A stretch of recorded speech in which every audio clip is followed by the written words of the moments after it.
就依家就到我哋今集證券商協會嘅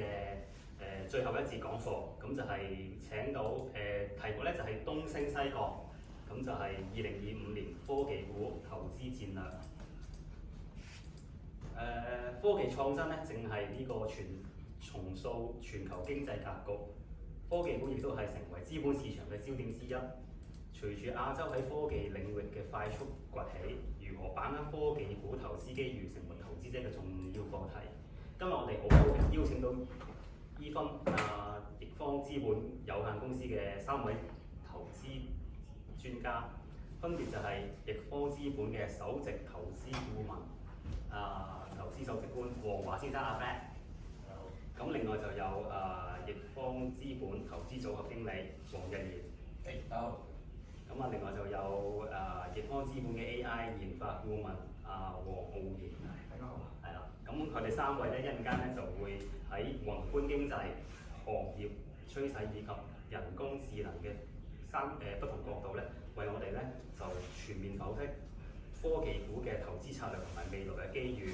讓我哋依家用熱烈嘅掌聲，咁就歡迎3位。好，咁唔該晒啦。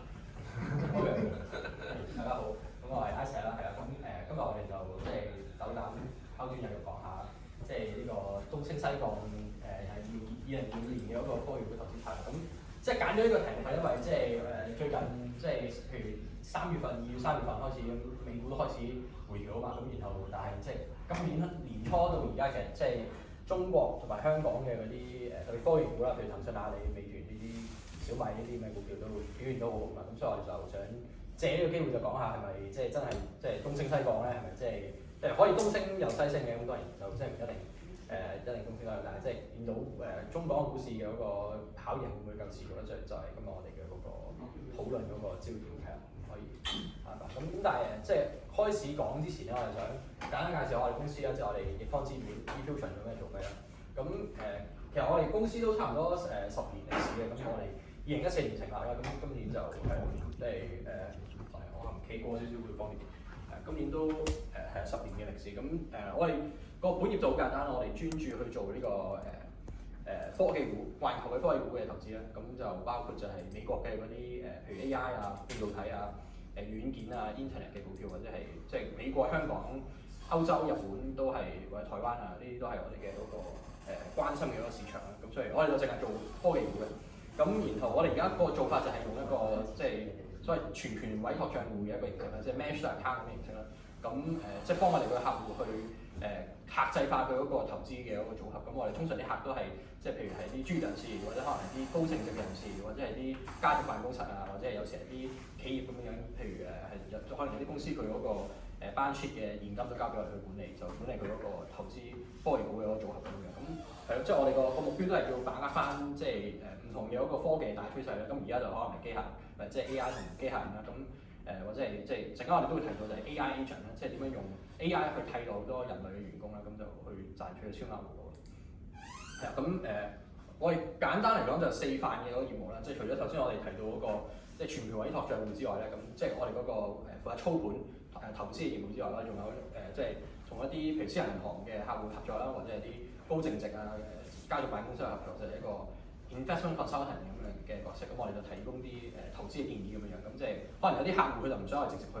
即係幫佢去操盤，咁我哋可能每個月或者每個禮拜去見一見佢哋，咁啊俾啲建議佢哋咁樣。咁同埋我哋仲有即係 technical 嘅部分啦，即係可能有啲一級市場，即係有啲公司係未上市嘅，咁當然主要係科技公司為主啦，都係講緊未上市嘅AI 啊、半導體嘅公司咁樣。咁美國或者係即係中國香港啊，或者係就係即係大陸啊，或者香港啊，或者係即係其他亞太地區嘅公司我哋都有睇嘅。咁就我哋幫佢撮合嗰個買家同賣家。咁同埋仲有就係即係 Owen 佢負責嗰個即係AI 呢個 tech consulting 嘅一個服務啦。咁呢個就講緊即係譬如有啲公司佢係即係想搞 AI 轉型咁樣，即係譬如可能佢想精簡個架構，請少啲人，點樣可以請少啲人，但係依然有一樣嘅嗰個效率咧？咁其實就係用 AI 去省卻咗好多人嘅工作咁樣。咁所以即係我哋都幫緊啲公司啊、學校啊去做呢樣嘢咯。係啦，咁即係簡單講就係即係全權委託帳戶，其實就即係嗰個我哋唔展開講啦，都係今日個主題唔係呢個咁，但係基本上就個靈活度啊、透明度都比較高咁面上，即係我哋嘅客戶都通常嚟講都比較重要。咁同埋by the way呢個右上角呢個 QR code 可能大家都即係線上嘅朋友都可以掃一掃，咁就即係呢個可以同我哋保持聯絡啦。即係譬如不過最好掃完之後就同我哋 hi hi 啦，咁然後講下即係你即係譬如你本身係做咩啊，同埋你嗰個職業背景啊，即係呢個揾我哋嗰個想傾嘅目標係啲乜嘢咁樣，咁係咯，呢個會促進到我哋個交流。語言相通啲嘅喎。係語言相通啲係啦。咁就係阿 Fred 就係我哋嗰個投資總監啦，係啦，咁佢就即係本身係做產業嘅，咁你同介紹下。係以前做產業啦，做晶片設計啦，做咗10年嘅晶片設計啦，所以就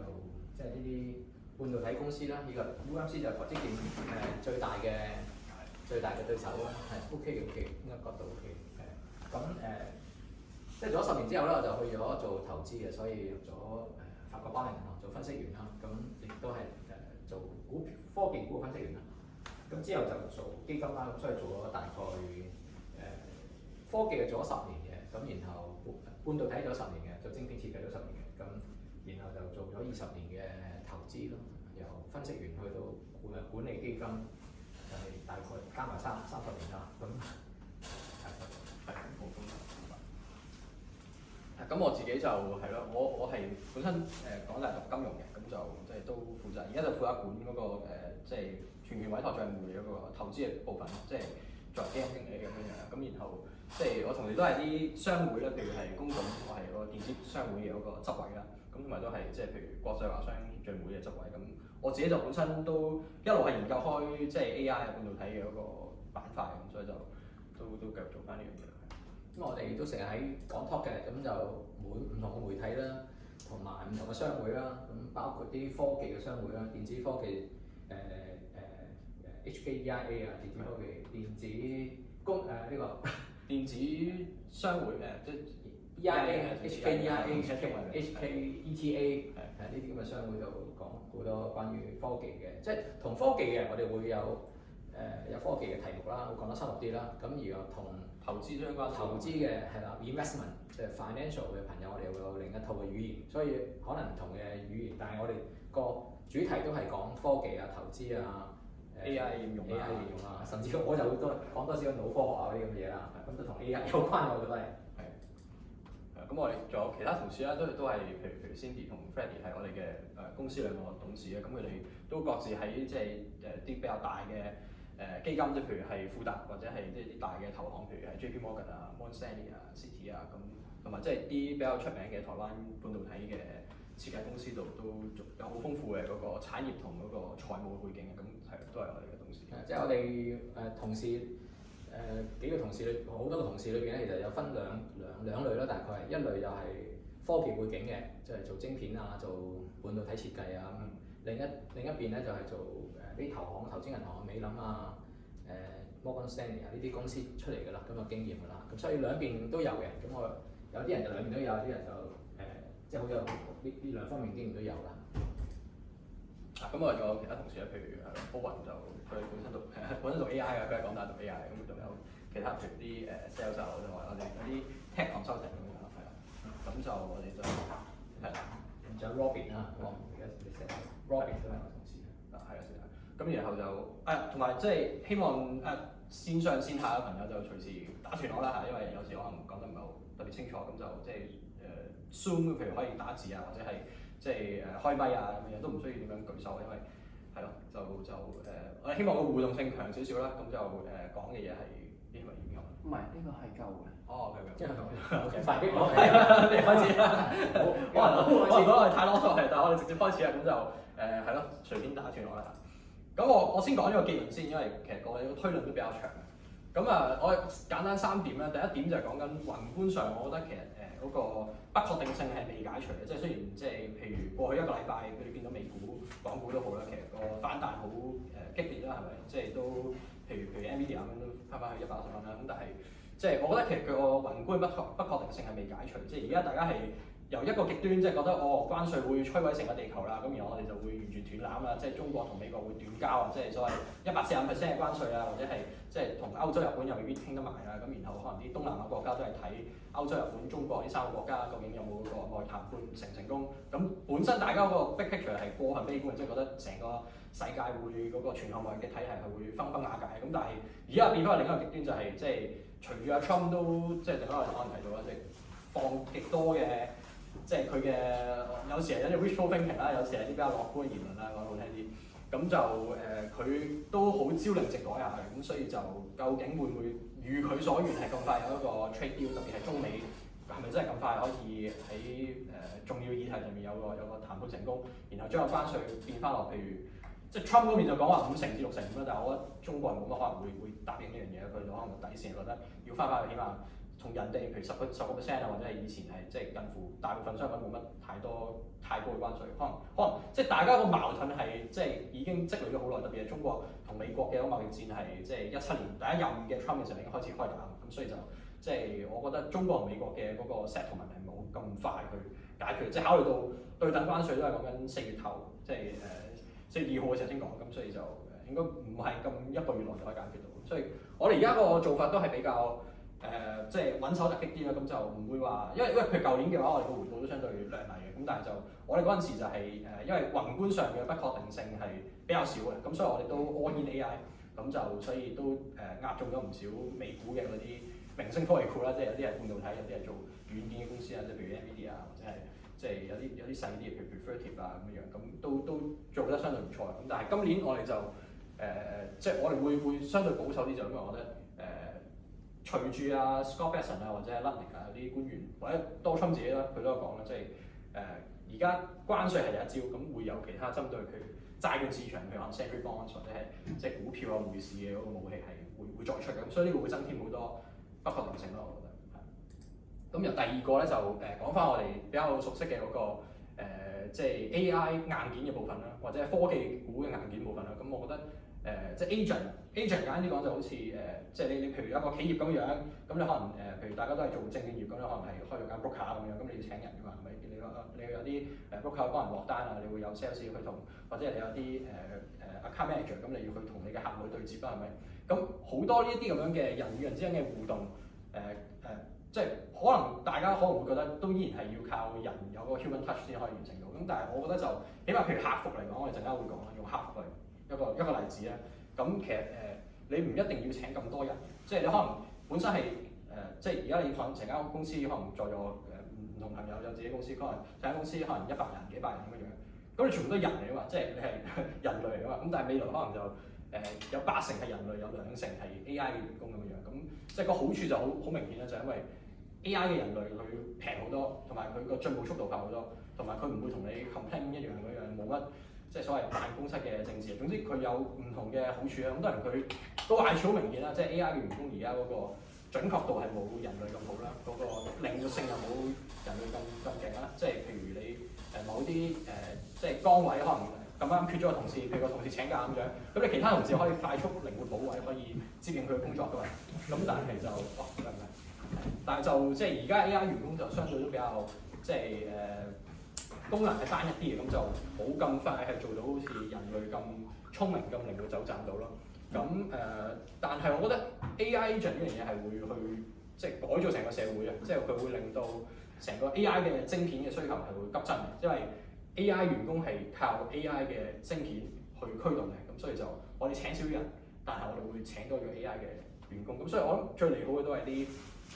即係 NVIDIA 嘅朋友圈啦，即係講緊啲做 AI 晶片嘅嗰個供應商啦，咁就譬如就係 NVIDIA 自己啦，咁譬如博通就係做嗰個網卡啦，或者係台積電負責做嗰個先進製造咁樣啦，咁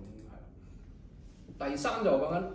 軟件啦，即係科技嘅軟件，咁我覺得AI 其實係幾有效去改造嗰個所謂推薦引擎嘅，即係推薦引擎大家可能未必聽過，但係我舉幾個例子，大家應該就直接明。即係譬如你用個 Google 啦，係咪？咁你 Google 去推送唔同嘅廣告俾你，就係用推薦引擎。咁你亦都用個 Amazon 啦，或者用個淘寶啦，係咪？咁你話而家用京東啊，用 Kita 係咪？你買外賣咁樣，咁佢推送唔同嘅嘢俾你，無論係廣告啊，定係餐廳啊，定係即係嗰個譬如Facebook 佢嗰啲社交嘅貼紙啊咁樣，咁其實呢啲全部都係用推薦引擎去做。咁以往嘅嗰個推薦引擎係比較渣啲嘅，所以變相佢推俾你，譬如可能 Kita 推俾你嘅嗰啲餐廳，你可能未必特別中意嘅。咁但係佢而家嘅嗰個推薦引擎係用 AI 去改造咗，咁所以就即係好多人成日質疑就係 AI 究竟有咩商業化嘅嗰個地方啊，係咪？即係咪賺唔到錢啊？AI 係咪亂咁燒錢啊？係咪每年燒幾千美金？係咪淨係做到啲 ChatGPT 出嚟，跟住但係基本上冇人用啊咁？咁其實唔係嘅，即係因為 ChatGPT 係比較 external 啲嘅，即係佢係比較外部啲。咁大家即係大部分人見到就可能係文章一言啊、DeepSeek 啊、ChatGPT 呢啲咁樣嘅軟件，咁但係即係推薦引擎就係呢啲公司自己內部去用嘅，同埋佢即係所謂叫密細無聲，咁所以佢其實已經係令到啲公司個營收係大型互聯網公司嘅營收係多咗好多，咁所以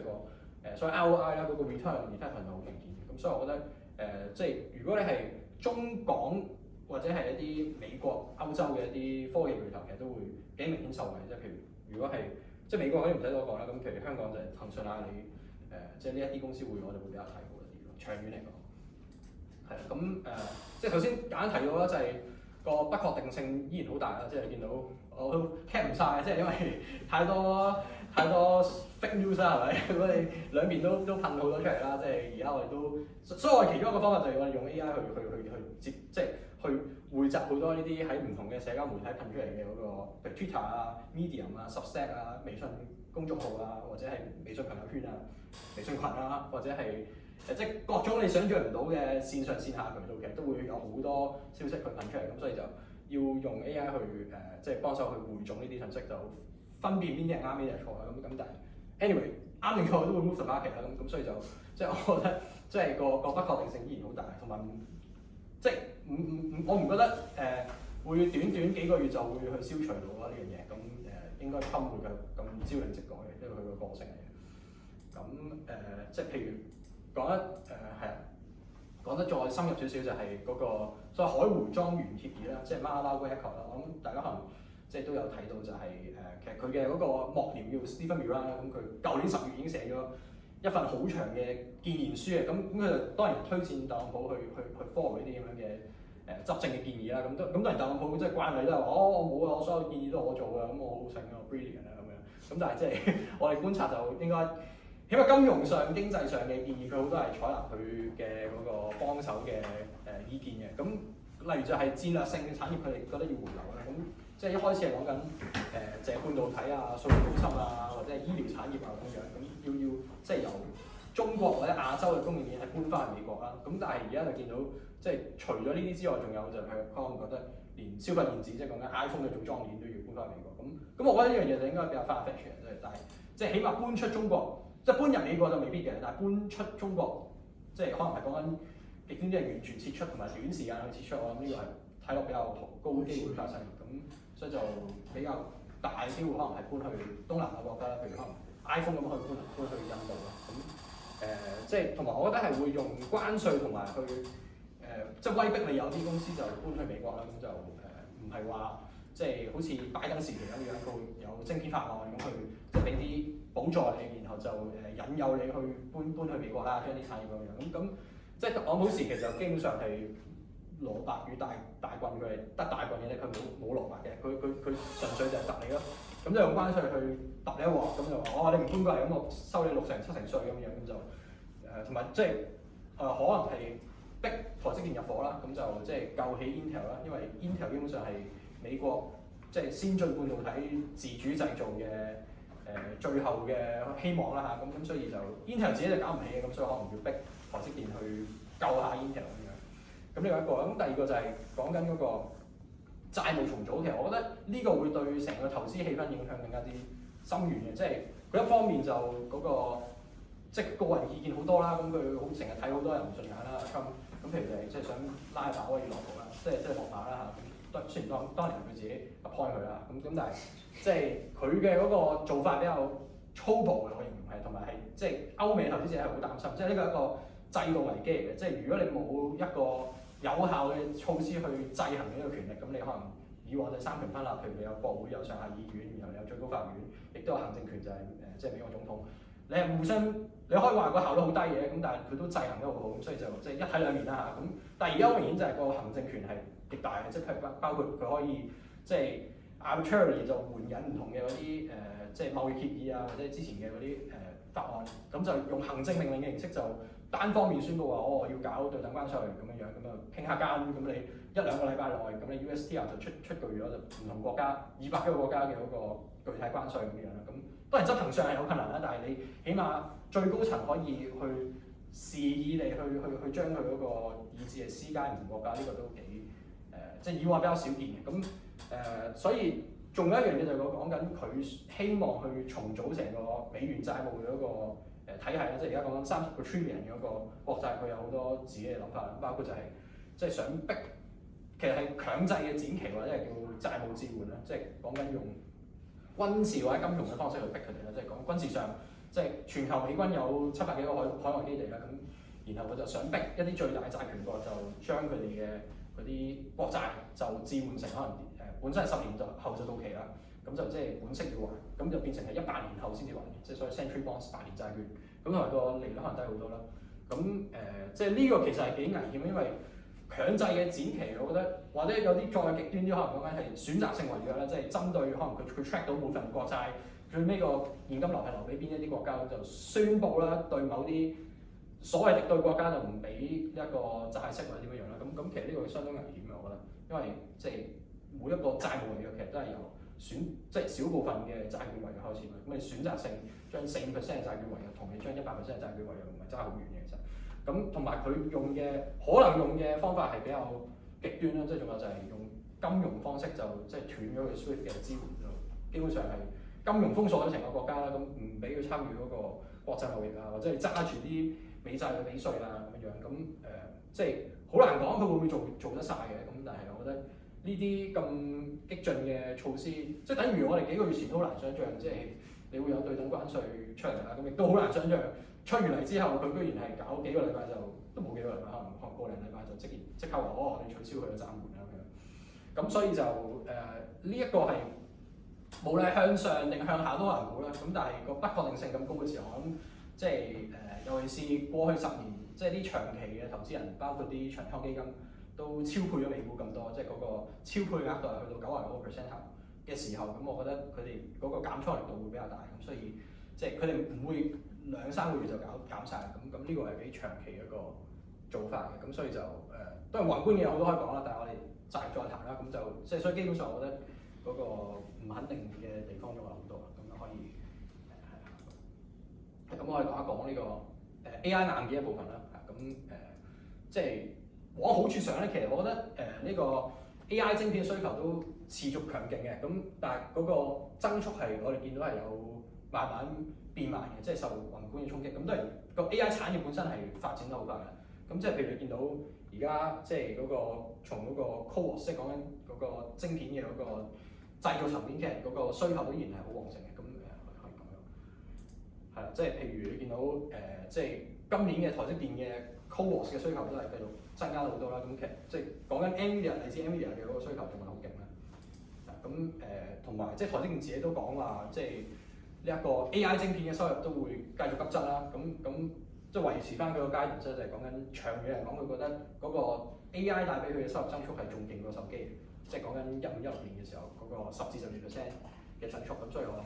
即係長遠嘅 trend 我諗係幾顯著嘅，咁但係即係嗰個出口嘅禁令，我諗即係而家都個預期去到7、8百啦，即係而家 H20都正式俾人禁埋啦嚇，咁我覺得唔會有 B20嘅，即係唔會有 H20之後嘅新一代嘅所謂 NVIDIA 中國特別版晶片係可以賣俾中國嘅，咁所以同埋你見到唔止係數據中心嘅卡係俾人 ban 咗啊，即係連啲民用即係攞嚟打機啊，攞嚟繪圖啊嗰啲嘅顯卡，即係4090、5090嗰啲顯卡，即係你喺電腦城買到嗰啲嘢，都唔可以賣俾中國啊，咁所以我諗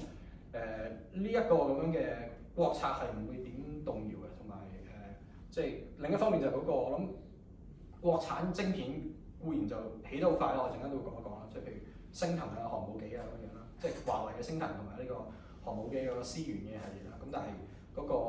關鍵瓶頸係喺個產能度啦。仲有一間就嚟上市添喎，即係嗰間逼人就嚟上市，但係佢個生產即係個設計都係好好嘅，所以佢幾個月前已經入咗嗰個美國嘅啲名單入邊啦。咁佢但係問題要生產啊嘛，個生產嗰個問題要即係比較關注，市場比較關注嘅應該係咁係啦，呢個可以留意市場嗰個發展，佢有即係 P-IPO 輪啊，而家係。即係我哋其實咧，除咗演講呢個話題之外，其實仲會寫報紙嘅，我哋都佢兩個寫經濟日報嘅，我寫信報嘅，咁我哋都會差唔多每個禮拜 update 我哋對宏觀同埋科技嘅睇法啦，大家可以關注啊。係，所以簡單啲講就設計能力上，我就唔擔心中國嘅。中國晶片設計能力係好頂尖嘅，即係華為同 NVIDIA 唔係爭咁遠嘅其實。但係個製造上，即係我哋面臨嗰個即係晶片設備嘅嗰個出口禁令係幾嚴峻嘅，所以就嗰個係製造產能上會有個瓶頸咯。同埋 inference 係比較接近嘅，即係判斷嗰部分。AI 如果拆開判斷同埋訓練嗰部分咧，咁 inference 係相對接近嘅，但係訓練嗰部分就係仲係嗰個效能仲係差得比較遠咯。係啦，咁同埋即係第二個就係即係睇翻中國嘅一個雲開支啦，即係你見到阿里即係新嘅 BAT 其實因為講緊百度喺 AI 嘅投資其實都已經顯著落後於阿里同騰訊咁所以新嘅 BAT 應該係仲有 ByteDance、抖音啦、字節啦。咁其實佢哋三間今年嘅嗰個資本開支都好顯著嘅，即係講緊24年就主要係啲北美嘅公司，即係三大嘅雲啦，講緊 Amazon、Google 同呢一個 Microsoft 係即係激進地去投啦，即係譬如投差唔多2000幾3000億美金一年啦嘅資本開支啦。咁25年就係中國去接力啦。咁即係主要就係頭先講嘅BAT 今年都會投差唔多5000億人民幣嘅。咁當然個絕對數量上都係少過北美啦，即係北美係即係 cater 全球嘅需求啦，即係唔止係美國本土啦。咁但係即係中國就主要係內地自己嘅需求，咁所以就其實嗰個絕對數量都係幾驚人嘅。咁但係就我哋即係比較翻，因為你 AI 嘅嗰個大戰其實基本上係一個冷戰嚟嘅，新冷戰嚟嘅，即係佢係雙極嘅，即係淨係得美國同中國去對打，咁其他國家其實都幾落後下。咁美國嗰邊就比較粗放式啦，即係講緊我哋要整個最巨型嘅模型，我哋要挑戰3年內就做一個 AI 好似人咁聰明咁樣。咁但係即係中國嚟講，其實佢個資本開支比較審慎啲，我覺得。即係你見到佢即係第一當然會有翻兩邊都有嘅，就係嗰個 AI 雲嘅業務啦，係咪？即係你將嗰個 GPU 去租俾其他人，咁即係呢一個就譬如阿里咁樣，佢都提到即係要發展佢嗰個阿里雲嘅嗰個 AI 業務啦。咁即係呢個同佢嘅海外同行似嘅。咁同埋第二就係將 AI 係 embed 翻落佢嘅嗰個推薦引擎度，即係講緊譬如你廣告上，譬如即係抖音咁樣，或者你係電商上可能係講緊呢一個淘寶，或者係即係社交上就譬如係微信小程序、視頻號裏面會有新嘅 agent 嘅，即係講緊你以往就你要自己去人手去撳咁先可以做到好多嘢，譬如喺微信裏面去安排工作啊，或者去即係策劃一個任務啊咁樣。咁但係而家就有 agent 去幫你去完成咗咯。咁同埋就係即係 AI 嘅搜尋啦，即係講緊你以往用 Google Search 其實你揾到嘅嘢好有限，同埋你要打好多關鍵字先揾到啊嘛。即係譬如東京假格旅遊咁，你先知道即係同埋佢揾嘢未必係同東京旅遊即係直接 relevant。咁但係你而家就變咗可以用即係我要去3日2夜東京旅行，咁我預算係幾多？咁我應該去邊度啊？咁樣你用一個好似同問你個朋友嘅形式去問呢啲 AI engine 咁樣，咁佢就俾咗個好。即係佢唔係俾50版嘅搜尋結果俾你，咁佢就俾可能一個300字嘅總結俾你，咁可能仲幫你 book 埋啲酒店啊、餐廳咁樣，咁即係佢會駁通咗，即係微信係個唔一定微信就譬如嗰黑客啦，即係講緊即係阿里嘅嗰個 AI 搜尋引擎啊，或者係即係而家豆包可能係一個新入口啦，咁即係呢一啲咁樣嘅 app 本身已經係超級 app 啦，佢會即係嗰個入口嘅價值更加之提高咯，咁就變相。你所有嘢就要 through 呢一啲咁樣嘅2-3個常用嘅 AI app， 然後就去完成晒所有預訂，就唔使自己先去攜程或者再去 Agoda 或者點樣 OpenRice 咁樣去訂好多嘢，而係你喺一個地方就幫你做晒所有嘢咯。呢個真係我補充少少就係類似係你一個同朋友傾偈咧，有啲人咧中意一句一句㗎嘛，我講一句，你講一句，我講一句。咁而家 AI 當然做到啦，呢個對答形式啊 ，train of thought 叫咩？即係train of thought 對答啦，對答 chatbot 咁樣啦 ，chatbot 啦。咁佢會記住你前面講嘅嘢咯。咁第二咧，而家咧就係個歐文成日講，或者佢哋成日講啦，我嗰個 context window 係長咗好多嘅。咁長咗好多之後咧，你就可以講啲比較複雜嘅概念，複雜嘅意思，即係因為東京三日兩夜，跟住我今次咧係同女朋友去嘅，下次係同邊個去，即係佢理解到你比較複雜嘅一個，咁佢俾嗰個答案出嚟係精準好多，同埋係你係啦，會係適合好多咯。咁即係我哋講翻中國呢邊咧，就即係頭先提到固然個雲開支就好勁啦嚇，即係BAT 三個巨頭都想投好多錢啦，咁但係即係而家因為本身佢哋好多預算其實攞嚟係買 NVIDIA 晶片嘅，咁而家就 cut 咗之後，咁我預期可能會有啲 capex cut 啦，即係講緊佢嗰個想投資嘅目標就可能即係佢未必用得晒咁多錢啊，即係錢佢大把，但係佢未必用得晒咁多係喺買晶片上面咁。所以講緊佢哋都係最大嘅目標都係買翻國產晶片嘅，咁但係國產晶片就頭先提到，譬如中芯國際嗰個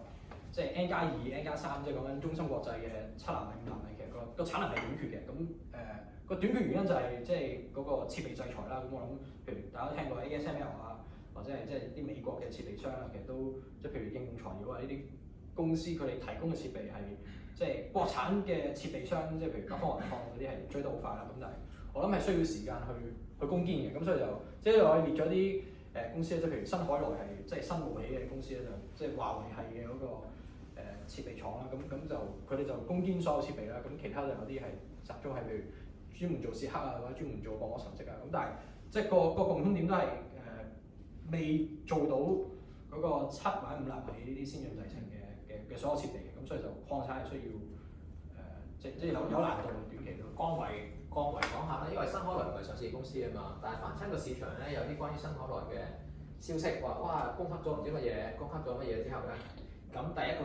比較直接嘅反應就係中芯國際嘅股價就飆升咁樣啦。呢個就係光維底下我哋 observe 到我哋見到嘅情況咯。咁因為新海來喺度寫全設備啊嘛，即係幾乎所有嘅設備佢都做嘅，佢唔係淨係做 EUV 啊，淨係做呢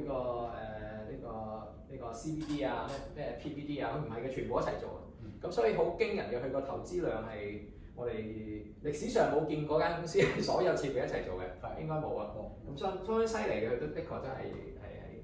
但係咁跟住咧，我哋會 update 噶嘛，即係我哋嘅做法做研究嘅做法咧，除咗睇報告之外咧，睇 Morgan Stanley 報告啊，睇 CL 啊，睇邊間嘅報告之外咧，其實我哋會做好多產業嘅調研。所以頭先我哋話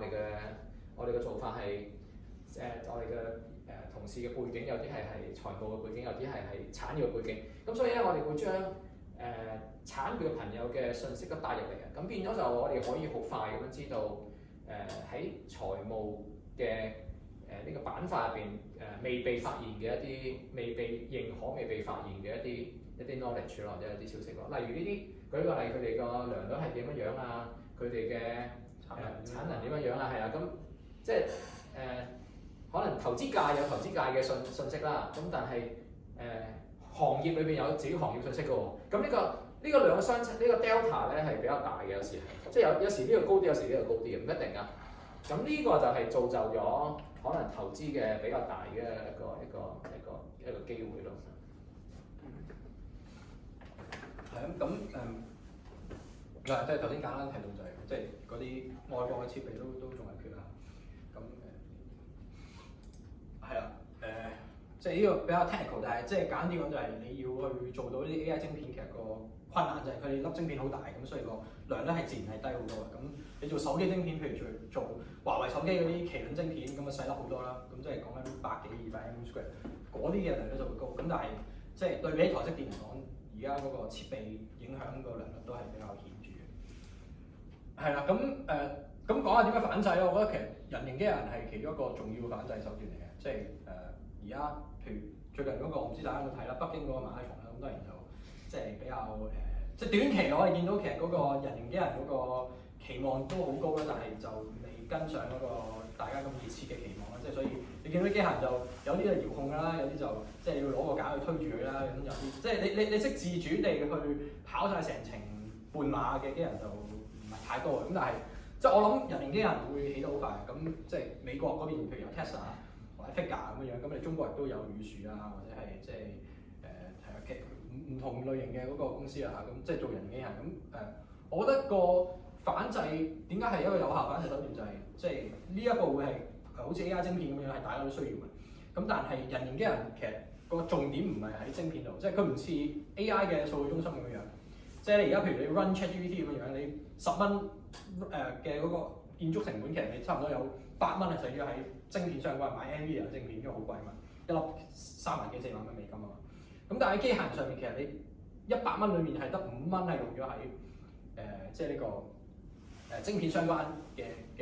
成本嘅。咁你剩低95蚊係用喺買機械部件嘅。咁而啲機械部件其實就係有啲係電動啦，有啲係即係機械傳動部件，其實全部都係新能源車嘅部件嚟嘅。即係佢哋將即係而家用喺電動車嘅嗰啲零部件就變成係用喺機械人。咁呢一個係最快捷嘅，因為你個產能啊、良率啊同埋個準確度啊，全部都係即係飽受市場嘅嗰個考驗啊嘛。咁所以就嗰個起動嘅路線快咗啊。咁所以唔會，我諗電動嘅嗰個機械人會係嗰個未來啦。咁所以就中國嘅一個產能優勢係會令到，譬如就算 Tesla 你要做量產，你都唔可能自己 insource 曬所有嘢嘅。咁所以就即係呢個會令到中國可以即係喺即係呢個晶片嘅戰場以外係有啲即係反攻嘅嗰個機會。嗱，因為佢有電子啦，有電機啦，同埋有機械。咁呢啲工程咧，其實係全世界應該係真係中國係首屈一指嘅，真係。所以喺半導體可能頭先阿成意思就半導體可能美國係即係佔咗成全球即係個領先非常之領先啦。但喺電子啊、電機啊、機械呢部分咧，其實就機械人嘅佔咗差唔多90%啊，嗰個係。咁所以嗰個部分係明顯地中國係好大嘅優勢咯。可以留意啲股份啊，或者係發展。係啊，咁AI 軟件就我諗即係其實係因為有頭先硬件嘅嗰個現有嘅即係點講啊，有啲 shortcomings 啦。咁所以我哋中國都好擅長於用軟件優化拉近嗰個距離嘅。其實咁我諗而家喺 AI 嘅嗰個分工就好明顯啦，即係美國嗰邊因為佢哋投好多錢，又有好多無限量供應嘅晶片咁嘅樣，又唔驚過度投資，咁所以佢哋就負責做嗰個前沿探索啦，即係講緊點樣去將個 AI 變到更加之聰明啦，係咪？咁要呢啲 R&D 嘅嘢燒好多錢㗎嘛。咁中國我諗就係負責做嗰個即係國情決定就做低成本嘅嗰個快速嘅複製啦，同埋改良佢嗰個成本嘅結構啦。咁譬如見到 DeepSeek 係做到成功，所以都係即係雙極嘅嗰個競爭啦。咁我諗。即係呢啲比較 technical 啦，但係基本上就你有譬如 DeepSeek 或者 ML 呢啲咁嘅形式，你可以減低嗰個訓練同推理嗰個成本啊。我哋都唔展開講。咁係啦，咁同埋你可以用啲即係佢國產卡就做啲計算量冇咁複雜嘅嘢啊，或者係你用啲即係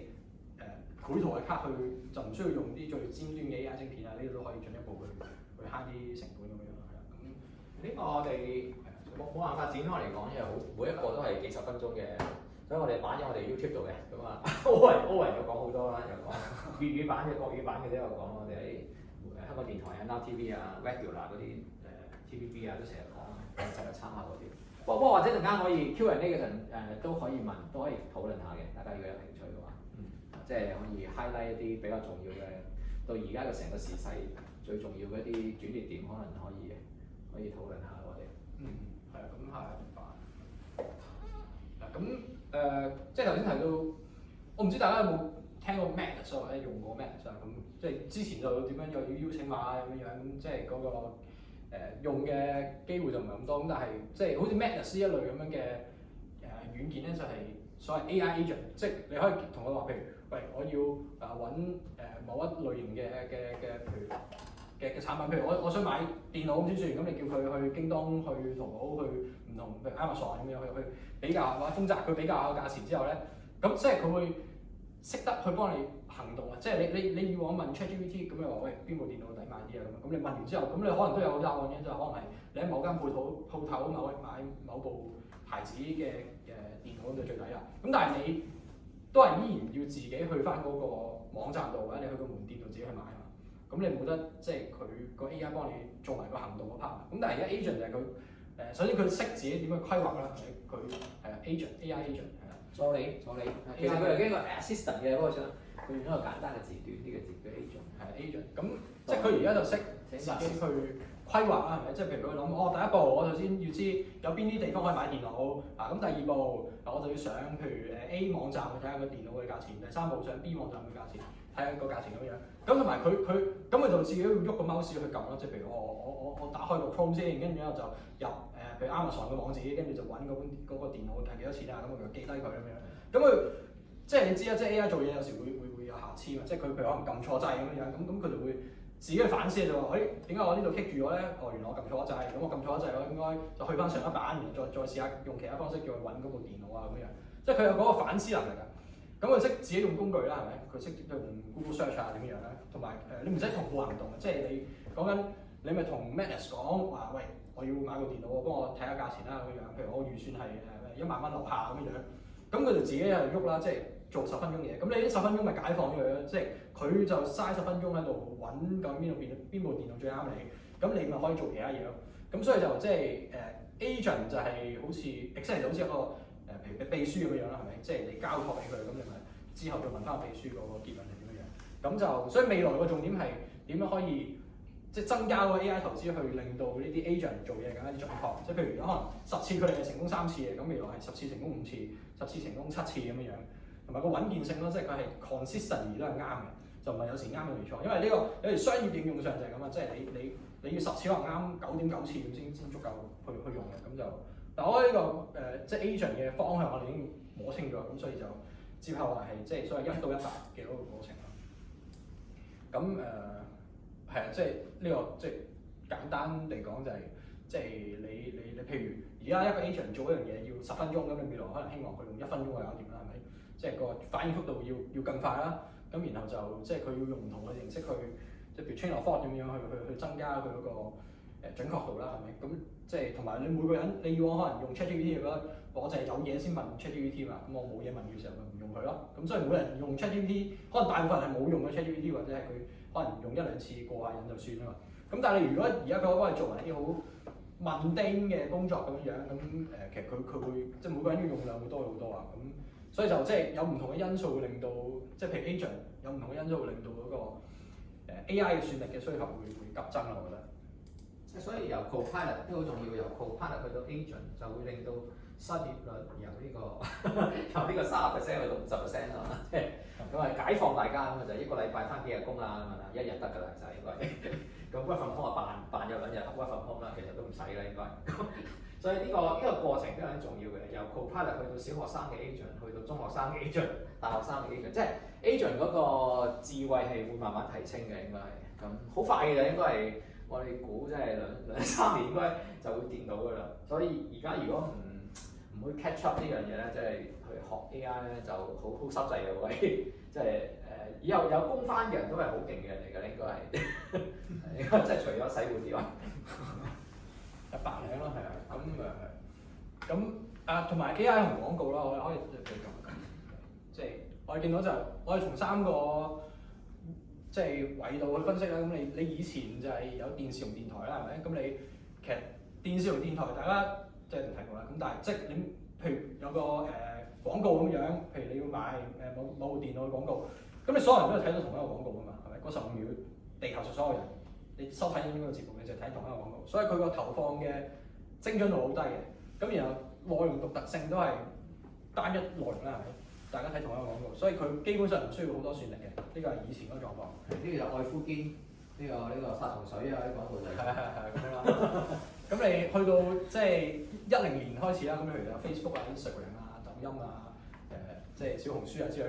咁個投放精準度高咗好多啊，因為佢知道，譬如我小視頻我睇開邊啲內容，我譬如睇開好多波鞋嘅，咁你咪推個波鞋嘅廣告俾我咯。咁但係我睇嘅嗰個波鞋廣告我都係預製菜嚟㗎嘛，即係我係預整定嗰個某個波鞋嘅廣告。咁所以同埋所有中意波鞋嘅人都係睇緊同一個廣告，所以其實佢嘅算力需求係高咗少少嘅，但係主要係用喺將波鞋廣告匹配俾中意波鞋嘅人度睇咯。咁但係即係。睇嘅嗰個廣告都係基本上係同一個廣告嘅。咁但係而家 AI 廣告係咩意思咧？就係佢嘅嗰個投放精準度會高咗好多啦，因為佢個 agent 即係你可以想象下，如果嗰個 AI 真係聰明到，你嗰啲大小意思即係簡單嘅複雜嘅，你全部都係即係叫個 AI 去幫你搞掂佢。咁嘅時候，佢會非常之了解你，即係好似一個真正嘅我理想中嘅 Siri 咁樣樣啦，係咪？咁所以我覺得就好似 Iron Man 嗰個 Jarvis 咁樣啦。咁所以佢係極度了解你嘅時候嘅話，咁佢會比即係佢會更加之明白你係需要啲乜嘢嘅產品啊服務啊咁樣，咁所以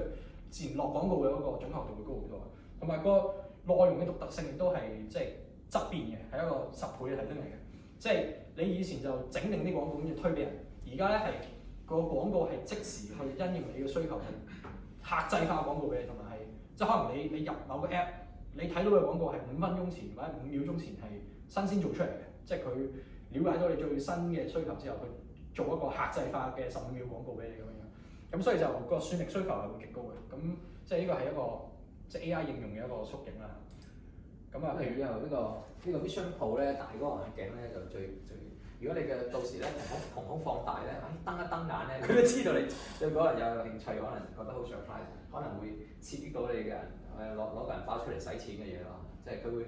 其實佢可能未必係推薦一啲你中意你適合你嘅嘢嘅，佢應該係話推薦一啲會令到你使錢嘅嘢嘅。應該係我覺得個趨勢個機會大啲 commercialize 咯。係啦，咁第二就係我諗 AI 加社交媒體咧，即係講緊你無論係用即係Facebook、IG、抖音、小紅書，定係講緊你係用 WhatsApp 啊，或者 WeChat 啊，或者微信啊咁樣樣。咁即係你會發表情包啊嘛，係咪？有時你會發表情包。咁你以前又係啊，你以前跟住表情包係預製嘅，咁你咪 download 定跟住發俾人，好得意咁樣。但係冇嗰個獨特性啊嘛。咁你而家就變咗係即係可以自製表情包，譬如你見到即係最近 OpenAI 整咗個叫急谷力風格，即係將所有嘢變成係呢個急谷力風格啊嘛，即係譬如咩 Trump 啊，即係奧運嗰個射擊選手啊，之後將啲 meme 啊變成係即係同一個動畫風格啦，咁呢個幾得意嘅一個做法啦，即係呢個係會引起大家去爭相模仿啊，然後去傳播啊咁樣，咁即係同埋呢個即係點講咧？起碼佢社交上真正有用啦嚇，咁同埋即係你仲有就係虛擬朋友，即係你而家社交媒體上100%，即係除卻啲假賬戶，咁你基本上就係同啲真人去溝通啊嘛，咁嗰啲你朋友啊、屋企人啊、同事啊咁樣、親戚啊，咁你以後我覺得都唔係以後，你而家已經係即係我唔知大家有冇用過豆包打電話咁，但係即係其實即係外國都同樣有，你都可以用 ChatGPT 打電話，咁變相係或者就係 Character AI 就係講緊即係外國有間公司就係俾你同啲動漫角色啊，或者係啲電影譬如Superman 啊、Iron Man 啊咁去傾偈，咁佢哋嘅好處就我諗就係。即係有啲狂熱嘅呢啲 IP 嘅忠實粉絲咁佢固然就想同佢哋嘅嗰個最中意嘅角色去傾偈啦，咁同埋有啲就係嗰個傾訴上咁你即係你同人講可能唔係咁好意思開口，但係你同 AI 講可以講10年20分鐘，咁同埋你比起以前冷冰冰咁樣打字咧，咁你其實傾電話係一個更加之即係可能打字係打幾分鐘冇癮㗎嘛，打幾句冇癮㗎嘛，咁你但係打電話可以打好耐，咁所以個算力個需求會高好多嘅，咁同埋即係24小時在線嘅又免費啊。覆你又覆得好快啊，同埋佢唔似係嗰啲好似 Google 小姐咁樣好冷冰冰咁去講嘢，佢係有即係7成6育啊，然後講嘢益人唔錯啊，之後即係總之係即係講到好似真人咁樣，我諗呢個會即係令到個人際網絡係急變嘅，即係佢會有虛擬嘅朋友圈嘅，其實未來係咁係啊，咁所以最後咧就我簡單 rewind 翻，即係宏觀上我覺得。係啦，即係唔係太值得太興奮住啦。咁硬件上即係頭先講到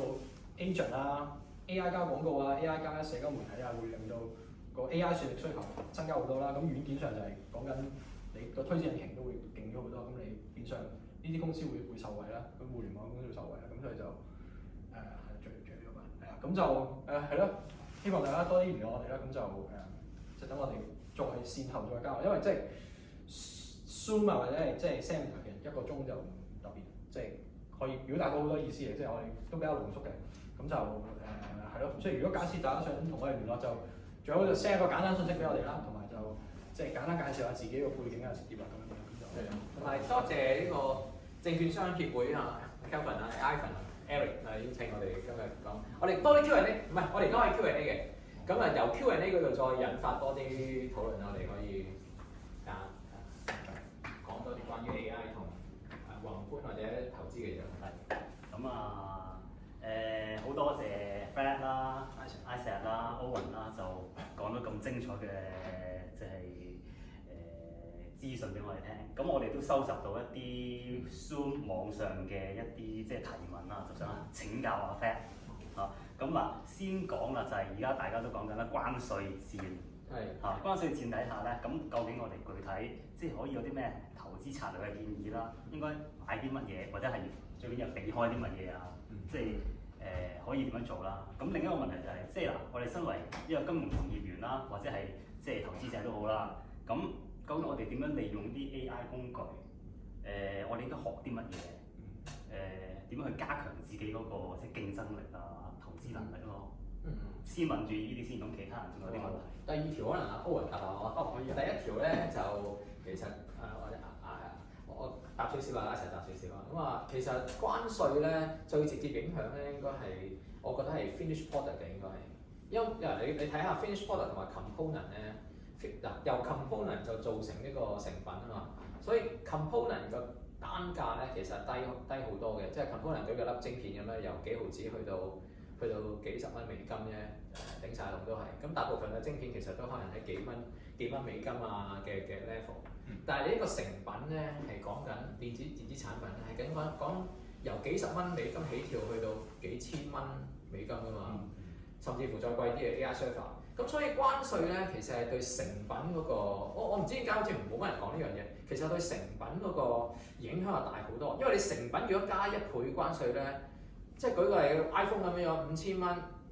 港幣咁樣，咁變1萬蚊喎，即係你嗰個成品嘅承受壓力係大好多嘅，但係零部件嘅壓力就低啲嘅，因為你個零部件例如你係20蚊一粒港幣嘅一粒晶片咧，咁你 double 佢都係40蚊啫嘛，但係你個成品做出嚟幾百蚊啫嘛，所以個影響唔好咁大嘅其實。你唔知聽唔聽得明啊？呢個，所以你邊啲國家係入成品，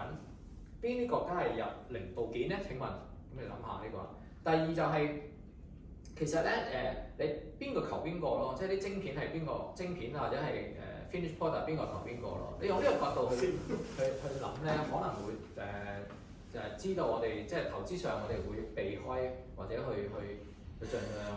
有啲唔係未必避開嘅，但係會覺得邊啲產品會受嘅影響會比較大嘅。咁我自己個人覺得咧，即係我成日講呢個自戀狂呢個特朗普咧，金毛自戀狂特朗普啦，好長啊個名啊，呢個幾長嚟㗎。金毛自戀狂唔係叫金毛自戀狂自戀性人格啊，時間我都已經唔記得咗長到。咁我諗佢會一路施壓嘅喎，佢其實中間可能啲談判嘅技巧可能又話要恐嚇邊個又點樣，但係其實佢嘅大方針好似冇乜點，我覺得唔係好變嘅，都係極限施壓嘅，中間有啲內部會咯，所以我自己覺得咧，其實應該係對成品對 finish product 係要審慎啲嘅，對零部件咧其實應該係放嘅，因為零部件唔係好影響嘅，甚至乎你未必會收關稅嘅，同埋你收咗關稅就退翻俾人哋，你玩咩真係收完之後退翻，收完之後退翻，因為你有啲零部件你有冇關鍵有冇取代品啊嘛？即係我舉個例啦，又落地啊！因為舉例其實就係降維度啦，降維度即係落地啦。落地其實就係你 memory， 我琴日同阿 Isaac 都討論話 memory 晶片 flash memory 快閃記憶體或者 DRAM 你喺灣仔電腦城啊咩298啊咩買到嗰啲一條條啊一塊塊嗰啲啦，咁其實咧唔係好受影響嘅喎應該。點解咧？因為喂日本又有日本。叫咩 ？Q-Onyx 啊 ，Q 啊 ，Q 東芝啊，睇東芝啊 ，Q 啊，改嚟個名。咁跟住有乜？當然有 Hynix 啊，有 Hynix 啊，係啦，即係韓國嘅品牌有。其實就唔係好影響嘅，因為你唔買東家唔買西家，嗰個產品嘅嗰個通用性好強啊！即係大家係同一個產品嚟嘅，你唔買東家買西家，即刻就轉咗㗎啦。即係好似買 USB 咁咯，係啊，唔需要你咁太多啊，係啊，買 MMC 卡啊咩？SD 卡啊嗰啲全部都唔使太介意嗰個品牌㗎嘛，咁呢個就影響就會細咯。但係一啲生產基地，如果喺某個地方，我哋最近聽到話生產基地某啲地方要搬去另一個地方，就因為要出去美國咁樣。咁呢個可能真係你自己可以判斷嘅。其實有時你自己去諗下佢合唔合情理咧咁樣做。咁如果合情理嘅話，如果市場係唔係咁樣諗，咁咪即係你可能會賺到嗰個價差嘅回報咯，係，因為嗰樣嘢會發生，而大部分人覺得唔會發生啊嘛。咁你慢慢會見到個市場會向住即係真相嗰邊去行咯，可能會係。另一個另外就係另外就係講即係點樣去學 AI 啦。咁我哋一直都係覺得就係即係 AI 最簡單就係即係應用啦，就係點樣去實際咁樣應用。咁我最好嘅應用方法就係去即係你本身有一個目標，咁你就即係透過 AI 去 automate 中間嘅目標。咁講好虛㗎嘛，咁所以我哋就用翻我哋基金嘅例子咁樣啦。咁我哋基金係做投資㗎嘛，我哋基金。咁所以咁我哋基金係點樣去用 AI 去幫我哋投資嘅咧？咁我哋基金就主要分3步啦。第一步就係做 finance analysis， 就係例如我哋會睇一啲嘅唔同分析師嘅報告啊，即係 Ice 睇好多啦。就係例如 Morgan Stanley 啊、Goldman 啊，即係嗰啲一紮嘅報告。咁你過往點睇咧？就係你可能一份一份咁樣人手去睇。咁你喺 AI 時代可以點樣去改進咧？咁你諗啦。咁所以第一步就係、咁我會唔會例如有一啲好深嘅報告，例如我唔識半導體嘅，咁我而家新睇一啲半導體嘅報告，咁我會唔會可以用 AI 去幫我去解釋某啲嘅單詞，同佢講，例如就住我嘅背景，我係完全唔識 AI 嘅，咁然後你同我講，即係根據我嘅背景，你就幫我講一個我理解到嘅方法啦。咁呢係其一啦，其二就係、好啦，咁依家我有一紮嘅報告要睇，咁但係唔同分析師嘅觀點可能唔同噶嘛，即係你高文可能我唔知啊，對投資建議可能冇咁樂觀，咁然後可能 Morgan Stanley 又樂觀啲咁樣。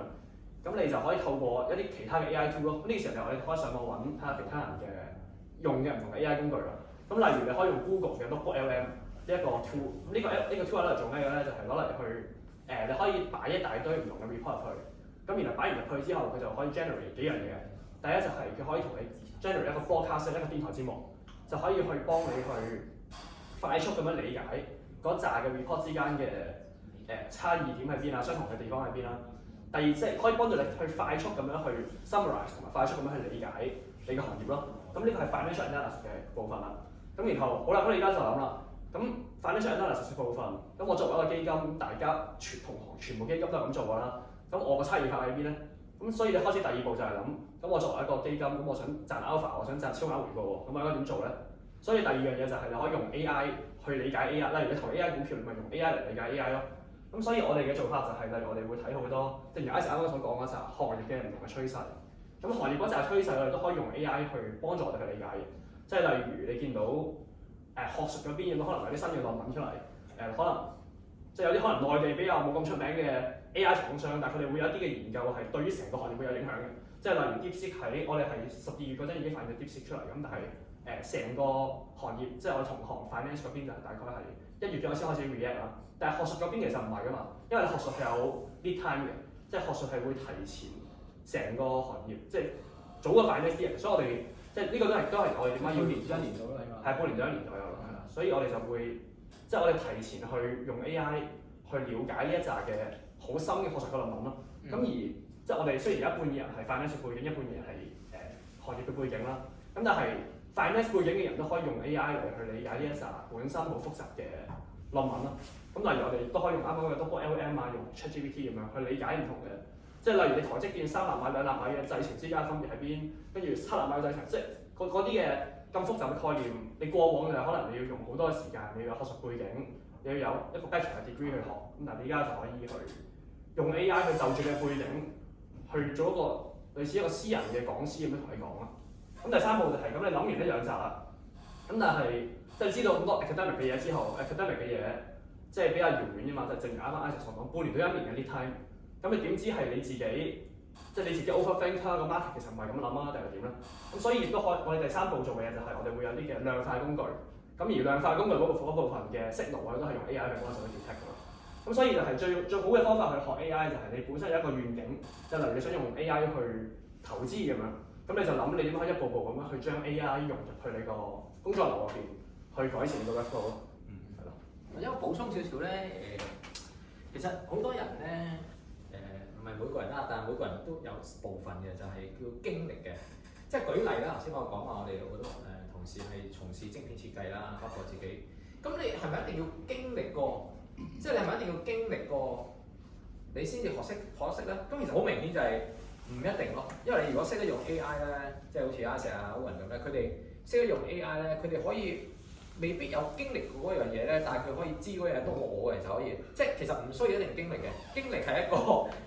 係一個錯覺嚟㗎嘛。以前嘅世界咧，你真係要經歷，因為你每樣嘢都做過啊、摸過啊、舐過啊，咁你慢慢學習。喺 AI 嘅世界其實唔需要嘅，所以好多時可以快速跳咗上去另一個層次咯。咁我都係見到佢哋兩個咁樣學咧，先發覺哇原來咁快可以，即係我即係好似如果即係當年如果有 AI 嘅話，可能我識得多啲嘢。我而家唔知阿 Elon Musk 係咪咁學講？可能 Elon Musk 都係咁學，所以咁講嘅。所以學得快好多㗎，即係你會一年等咗精神時間房啊嘛，即係嗰個龍珠啊嘛，係咪？即係你嗰度喺 AI 裏邊浸人1個月咧，等於哇你好似其實唔使點使翻學㗎，其實講真啫，翻學好嘥時間嘅就應該。所以成個學嗰個 academic 嗰個 disrupt 咗㗎咯，我諗係你翻邊間大學啊，讀咩科啊，其實都未必好重要。有啲人佢唔係讀嗰科，反而可能識另一堆嘢多好多㗎。所以你識得運用 AI 咧，其實係更加緊要咯。運用，所以我哋成日提倡咧，又用 AI 去學 AI 係嘛咩？你就講一次嗰句 slogan 係點啊？用 AI 去學 AI。係用 AI 去學 AI 同投 AI 係嘛？投 AI 咯，即係我哋成日講啊嘛，即係 Isaac 嘅金句，就係話即係你學 AI 某程度上係就係對沖基金啊嘛，咁你要對沖風險，咁你學 AI 其實係某程度上對沖自己作為人類嘅風險咯，因為你第時即係萬一 AI 真係勁到你食大肚嗰陣，咁你起碼知點樣去用呢個工具去令到你即係你90%嘅人可能會失業，咁你咪做咗10%咯可以。阿 Fred 啊，可唔可以介紹咩 AI 工具俾我啲學員啊？有邊幾個 AI 工具會 top ranking 嘅邊幾個？不如我哋每個人都講下，因為我哋例如我自己咧就比較中意用 Perplexity 嘅，咁豆包都有用少少嘅。自從佢哋介紹咗豆包呢個，豆包其實就係 ByteDance 嘅，即係字節跳動嘅。而家全中又落地講下，全中國最有錢嘅人咧就唔係姓馬嘅，而家係最有錢嘅人係張一鳴，張一鳴係。咁張一鳴咧就係字節跳動嘅老闆啦嚇，雖然間公司冇上市，但係就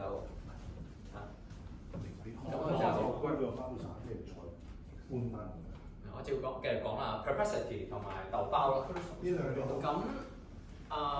Perplexity 喺邊度㗎 ？Perplexity 就咁下載 APP 就有一個 app 㗎啦。咁佢 live data 即係佢有，即係我成日問佢喂，琴晚某隻股票跌咗，有咩邊幾個可能性嘅原因啊？咁呢啲都常問佢㗎咯，係啊。咁但係如果想探求一啲知識嘅時候，都會用 Perplexity 多嘅。咁DeepSeek 都有用嘅，DeepSeek 都幾好用嘅，DeepSeek 仲有佢哋用得多可能就係 ChatGPT 咯，即係佢哋兩個用得比較多 ChatGPT O。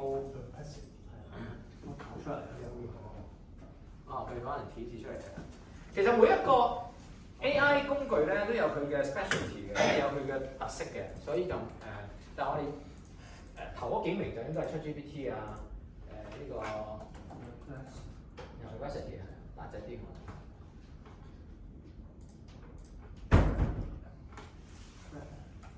就係 Perplexity。係啦，咁呢個 Perplexity 就係一個 AI 嘅搜尋工具。AI 嘅 search engine。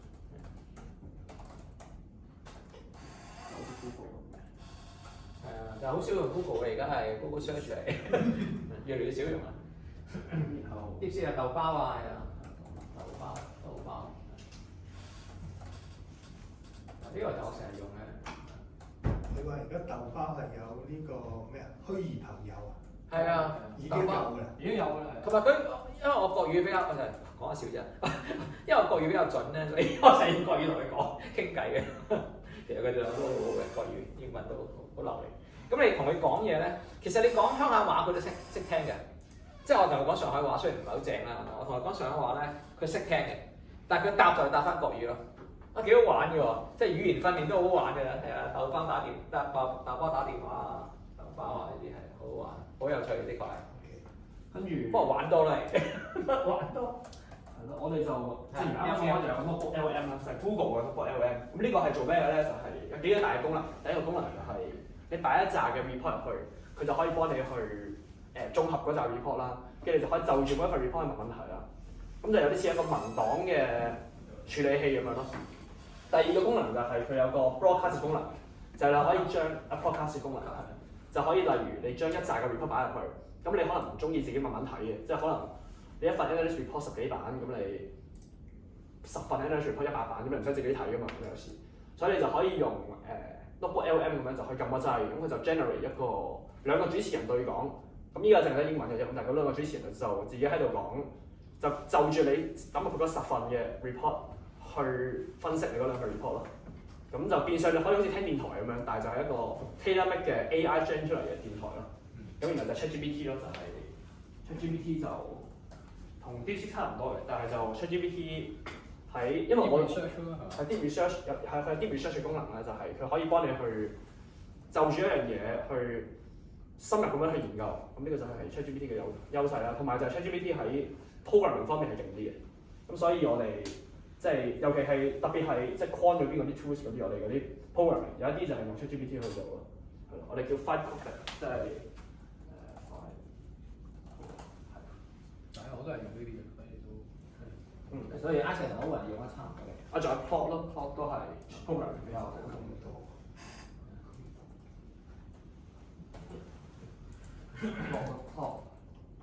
plot 就係 approach 嗰個 plot 係嘛？然後 Gemini 咯 ，Gemini 都用啊嘛，你哋。Gemini 都有。Gemini 係睇 video 嘅佢哋。Gemini Google 嘅都係。Gemini 嘅優勢就係佢喺處理呢啲，即係例如你睇條 YouTube 片咁樣，例如你有啲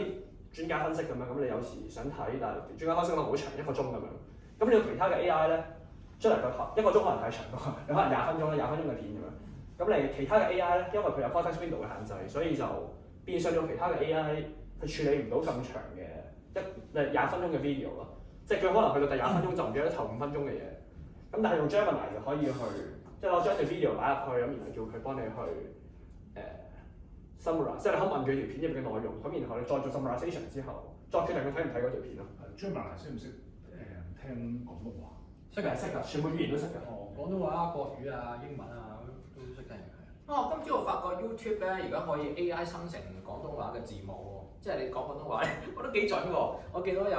80%幾準喎，都係。雖然因為我哋講嘢比較多 jargon 啊，比較多 technical 嘅字眼咧，就冇咁準嘅。但一般人講嘢咧，佢應該90%幾準嘅。哇！所以做字幕翻唔使做字幕啦，而家應該 goodbye 啦，做字幕真係呢個。咁呢個就 perplexity 就係 Google 殺手，咁即係話佢掂咧 ，Google 就唔掂啦。如果又係落地降維咁講下。DeepSeek 咧就係美國嘅 AI 殺手咧，即係佢掂人哋又唔掂啦，係咪？即係好簡單。豆包係俾人殺手啊，豆包。對呢啲咯，都係呢啲嘅。咁如果係ChatGPT 如果好咧，咁就係 Microsoft 啦，即係你係嘛 OpenAI 嘛呢個。咁如果你覺得 Gemini 好同埋呢個 Notebook LM 好咧，咁你就買 Google，即係可能對 Google 嘅股價又會有幫助啦嚇。即係如果直觀咁樣諗啊，當然唔係咁樣啦，世界係其實，但係我簡化咁樣講就係咁啦。都還係有啲會員問，咁個點樣收費啊？點樣計法嘅個用法係？哦，呢啲錢嗰個主流嘅 AI tool 依家基10幾本上蚊個月啊，呢啲啱啱先 check 到。多數都係免費嘅，多數都係免費嘅，即係基本版就多數免費。你用得多就要俾錢咯。係。當然用得個 context window 大，即係要儲好多嘢嘅，要成份 document 懟落去嘅，要成份 paper 倒落去嘅，咁呢個可能就即係好似用 email 咁咯，你 email 頭30 G 係免費嘅，咁你用到2個 terabyte 咁你咪俾少少錢咁咯。佢一係分 tier 咯，即係例如你 OpenAI 咁樣，即係依家多數呢啲行業咧，即係佢哋啲 AI tools 都係用 OpenAI 嚟標準嘅。咁 OpenAI 就玩3個 tier 嘅，就 basic tier 咁就基本上主流嘅需求都夠啦。咁然後佢有 plus tier 嘅，就係$20一個月，咁就 for 即係我都係用 plus tier 嘅，即係基本嘅需求都夠啦。咁但係有啲人用極多嘅，咁可能就用 pro tier，pro tier 就比較貴，就$200一個月啦。不過俾唔俾錢唔係最關鍵嘅，我覺得係關鍵係你識唔識用佢。係我發覺好多人俾咗錢咧，但係只係用嗰5%咁樣，即係等於你買 Netflix 成晚淨係睇成個月就係睇一套戲咁，你好嘥㗎嘛，大佬。而家我哋發覺好多人真係俾好多錢，但係就佢哋兩個咧用到盡嘅，應該係用到盡啫。係我哋用得好盡嘅，佢哋兩個。所以我通常用 free version 嘅，資訊性為主嘅，佢哋就用好多，同埋佢攞嚟可以產生報告咯，產生啲嗰個 proposal 啊，產生嗰啲就好好用嘅，呢個係 deep research 功能嚟嘅。deep research 功能，佢有得產生成個文本咯。咁你幫到好多手嘅，即係一個 project 可能你平時要做3-4個鐘嘅，佢用 AI 做咧就可以簡化到可能10分鐘做完之後，你再 fine tune 佢，再用人手淨係執佢咧 ，copilot 啊，將來可能 agent 咧，咁啊快速好多嘅，一個世界完美好多。文本嘅報告做得相對好嘅，咁 PowerPoint 嗰啲就都做到嘅，但係做得即係目前都係人手做得好啲，我覺得。但係即係文本嘅數據係即係例如你整個 Word 咁樣，整個 proposal 咁樣，基本上係咯 AI 幫到好多手咯。即係標準化嘅嘢，我覺得好好咯。即係例如想個求職信點樣，咁 AI 就做得好好啦，因為你標準化㗎嘛。咁相對標準化啦。你講呢間公司係咩公司咩？你要倒太耐，你幫我整個求職信啦，俾個以為係即係親手做嘅求職信㗎啦，咁就幫你砌出嚟。但係一啲人性化嘅，即係你舉個例，你寫情書咁樣咧，咁你都可以喂你用少少中英台梁祝嘅嘢，用少少莎士比亞幫我砌埋一篇中英文夾埋，咁我都識㗎喎。咁但係跟住古怪怪啲啦，第二就你冇辦法 customize 嗰個人咯，你要有嗰個人嘅，即係一啲比較複雜嘅佢就未做到，但係標準化嘅就做得好嘅。同埋基本嘅需求就，即係呢啲係複雜嘅需求啦。咁但係基本嘅需求其實就目前嘅主流嘅 AI 基本上任何一個都做到嘅。好，喂，我有個學員啊想問啦，有關於咧就依家嘅中美關係啦，咁喺中國啦、美國啊或者亞洲啊新興市場咧，即係嗰啲嘅資產配置有咩建議咧？我覺得就係啦，即係如果係之前嘅話，我諗大家係超配咗美股好多啦，係咪？咁即係而家應該唔可以繼續持續去做呢樣嘢啦。咁我覺得係即係大方針就因為展開細節講就好難，但係大方針係要比較均衡啲嘅。咁同埋好多人係覺得即係可能美債咁其實都係安全，咁但係其實我覺得未必嘅，即係而家係去美元化嘅趨勢係即係幾持續嘅，即係唔係一朝一夕可以解決到，咁所以就即係要股債匯嘅嗰個即係比較平衡啲去做啦，咁就唔係淨係買美元計價嘅資產，同埋買美股咯，我覺得咁即係同埋個不確定性係依然好高咯，咁所以要有啲避險嘅資產，譬如講係黃金啊、瑞郎啊咁樣，我覺得即係呢個係比較合適嘅做法。同埋要對沖啲嘅，真係唔可以好似上年咁樣單邊買單邊沽咯，唔係單邊買啦應該，上年就係單邊買多。今年我諗係要，例如我哋為例啦，我哋都沽空得比較多呢個硬件公司嘅，即係但係我哋用指數去沽空咯，咁可以分散少少啦。咁指數裏邊其實即係例如半導體指數入邊咧，好多係機器嘅半導體設備嚟嘅，嗰個比重比較高嘅。咁但係調翻轉我哋可能覺得對 NVIDIA 啊對。例如對啲軟體公司又比較有信心嘅，咁我哋長倉翻啲，所以呢個就係即係 CFA 講嘅嗰個即係future overlay 啊，或者係對沖嘅方法咯，嗰個傳統嘅手法咯，呢個係。咁但係今年就可能要比較多嘅對沖，同埋要對一啲頭先阿高雲講得好好，就係要提前部署咯。提前部署就係用 AI 去讀嗰啲 paper，佢啲論文，然後估到未來嘅 AI 會點樣行。咁 AI 幾十年㗎，呢個應該係未來都冇見唔到其他更好嘅板塊，包括你量子電腦啊咩，其實都係支持 AI 嘅啫嘛，即係能夠將 AI 推去另一個高峰啫嘛，只係咁，所以我哋提前部署，然後估計個 financial market 係幾時會price in 呢樣嘢咯。咁但係同一時間宏觀嗰個就要沽空去對沖咯，尤其是係特朗普出嚟講嘅錢啊，或者係鮑威爾講嘅錢啊，因為我認為鮑威爾咧。就應該唔係好肯減息嘅，應該係，即係佢會死撐唔減嘅。跟住下面啲人咧就成日話，我要減，咁嗰啲人就想搶鮑威爾嘅位啊嘛，因為想同阿侵去獻媚啊嘛，成日話，即係前幾個禮拜信報都寫啊話，喂獻媚咧擺明係呢度有，就想自己坐咯聯儲局個主席㗎啦，其實即係想，即係呢啲行為我用人性嘅角度去考慮咯，即係自戀狂同埋自戀狂嘅對手係點樣博弈咯，呢個。即係民主黨背後嘅金主啊，即係精英組織啊，咩啲，即係我覺得係咁咯。咁同埋例如 Tesla 咧就係一個比較好嘅指標嚟嘅，我覺得係 Tesla 嘅股價上咧就代表特朗普後面嘅支持者嘅嗰個勢力又擴張咗少少咯。如果 Tesla 幾明顯一個博弈嘅嗰個工具，嗰個指標嚟嘅，應該係比較重要嘅指標咧。唔使得你咁多㗎，啲車出成點啊？啲機器人啫，佢永遠都係好 mix 㗎，啲車啊比內地嗰啲車就碾壓啦，應該係佢啲 IP 啊，基本上都守唔住啦。但係佢喺另一邊，即係機械人啊，喺virtual data 啊，喺嗰啲軟件啊嗰啲又好勁啊嘛。其實所以你唔知㗎，但係我覺得幾明顯。例如 Microsoft 阿 Bill Gates 成日都搞佢啊嘛，成日都即係曾經有沽過佢啊嘛。所以其實呢兩股勢力喺度對打啫嘛，我覺得係似係。所以我哋即係啦，啱啱講到我哋 AI 有一部分就係用啲 quant 嘅 tools 去追蹤啲現金流，去睇下究竟個市場係第一係幾時 price in 我哋啱啱 academic 睇嗰啲 factor 啦，第二就係即係講個市場啲即係嗰啲聰明錢係點樣流法㗎啦，係咯。係啊，所以睇 timing 咯，即係講完一大輪之後咧，點解我哋冇辦法完全講話點？因為係好睇 timing 嘅，而啲聰明錢即係好聰明嘅錢啦，嗰啲唔係估㗎嘛，佢係知啊，啲係知㗎嘛，咁你冇辦法要 recognize 有呢啲人啦。但係我哋又好鄙視啲人嘅，但係或者我自己啦，即係我覺得係即係好即係點解好多人輸錢咧？係因為咁解嘅。但係你又要 aware 佢哋個方向咯，即係要估到佢哋方向。今日我哋由公開數據去用 AI 嘅方法，用量化模型嘅方法去估翻佢哋而家做緊乜嘢咯。咁你唔好同佢對著幹啦，即係頂晒咁，你唔好即係你可以做，但係你唔好同佢估緊，你唔好買啦。佢買緊你又唔好估啦，即係一個咁嘅一個對弈咯，一個博弈咯。好，咁啊時間差唔多啦，咁啊問埋最後一條問題啦，幫會員。咁啱啱你哋提過有間公司叫新海來啦，佢話做全設備，即係就想了解多少少呢間係咩公司，同埋咁